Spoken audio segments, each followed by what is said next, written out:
காய் இங்கே ஒன்று இருக்குது, இங்கே ஒன்று இருக்குது, இங்கே ஒன்று இருக்குது. இங்கே வந்து பூவெல்லாம் இருக்குது, பூ நிறையா இருக்குது. இப்போது நம்ம வந்து பெருசாக உள்ளதை நம்ம கட் பண்ணி எடுத்துக்கலாம். இங்கே காய் இருக்குது, இது பிஞ்சாக இருக்குது. இப்போது இந்த இடத்துல 2 இருக்குது, 2ல் இதுதான் கொஞ்சம் பெருசாக இருக்குது. நம்ம அதை வந்து அறுவடை எடுத்துக்கலாம். 2 காய் சூப்பர் காய் இருக்குது.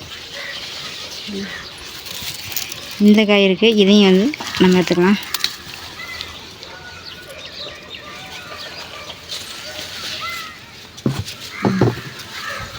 கத்திரிக்காய் இப்போ தான் பூத்துட்ருக்கு, இனிமேல் தான் நமக்கு காய் காய்க்கும். இதெல்லாம் இந்த பெருசில் வந்து பார்த்தா ஒன்றுனா கொஞ்சம் பெருசாக இருக்குது. இதெல்லாம் வந்து இப்போ தான் பூ வந்துருக்கு பாருங்கள். இப்போ தான் பூ ஃபுல்லாகவே இருக்குது. இப்போ வந்து நம்ம வந்து மோர் அடித்து விட்டோம்னா இந்த பூவெல்லாம் வந்து கீழே கொட்டாது. நம்ம அடிச்சு விடணும். இப்போ இங்கே ஒன்று இருக்குது, இதையும் நம்ம வந்து எடுத்துக்கலாம்.